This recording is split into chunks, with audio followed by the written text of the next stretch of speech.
A moment later, he arrived in the Aikikoro Durank dungeon.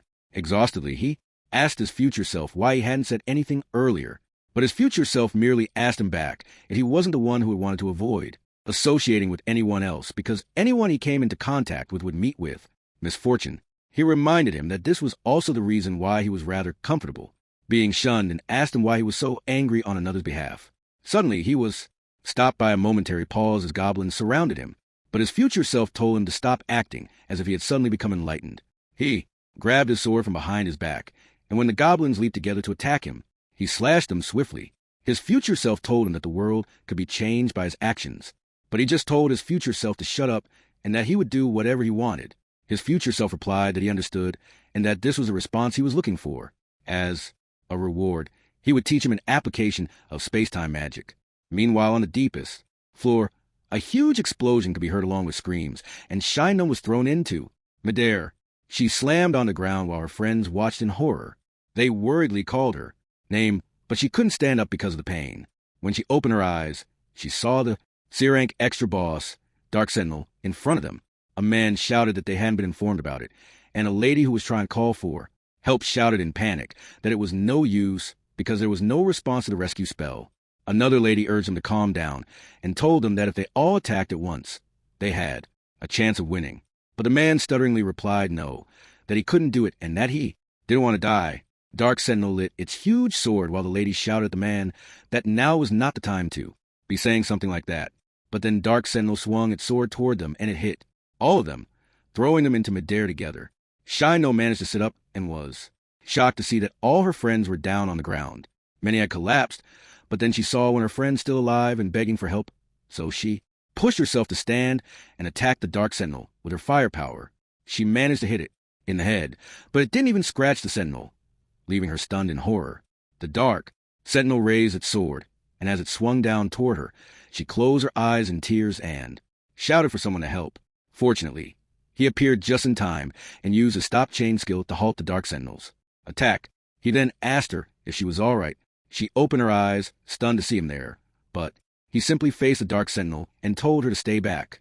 He deactivated his stop chain skill, grabbed his sword from behind, and jumped away to dodge the Dark Sentinel's sword.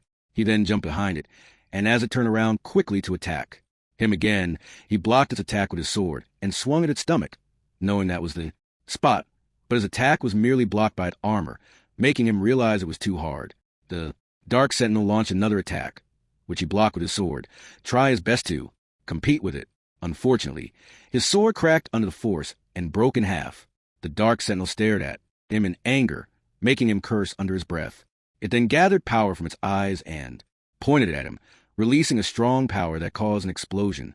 Using his quick body skill in time, he ran away and appeared behind it, knowing that his sword didn't work on its armor but was effective on parts not covered.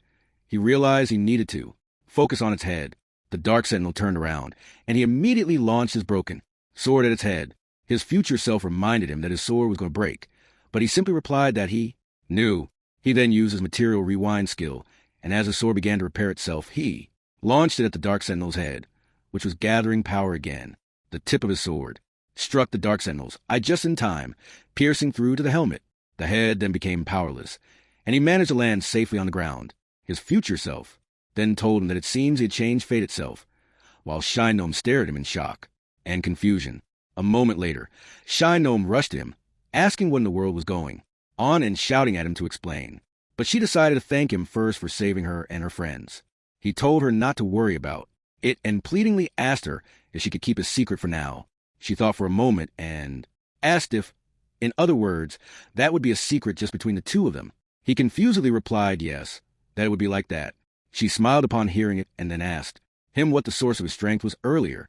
He was about to reply when his future self told him that he wanted to keep future branching routes to a minimum and abstain from making any careless comments about space-time magic. He stopped upon hearing his future self, but asked Shinom if she could keep what he was about to tell her a secret too.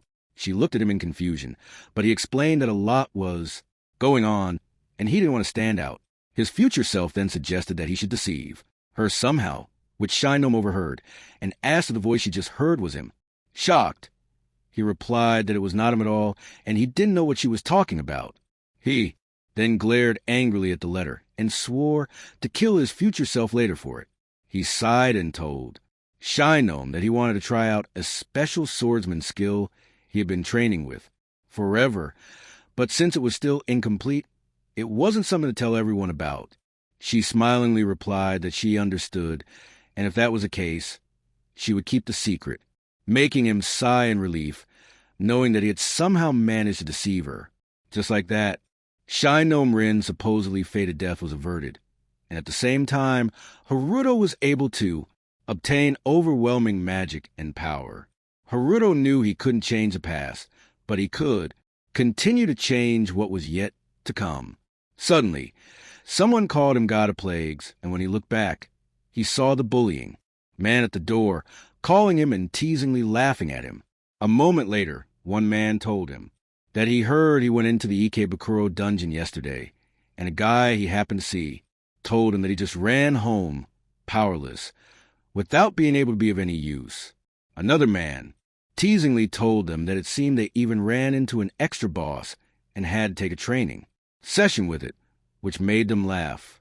The man asked his friends who was expected of the God of Plagues, but Haruto was just busy, wondering who the witness was besides Shine Note.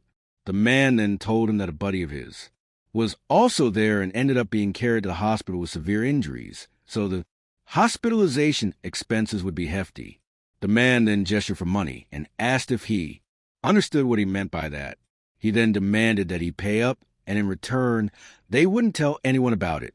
The man then asked him what he had to say, but he remained silent, infuriating them and prompting them to demand he say something.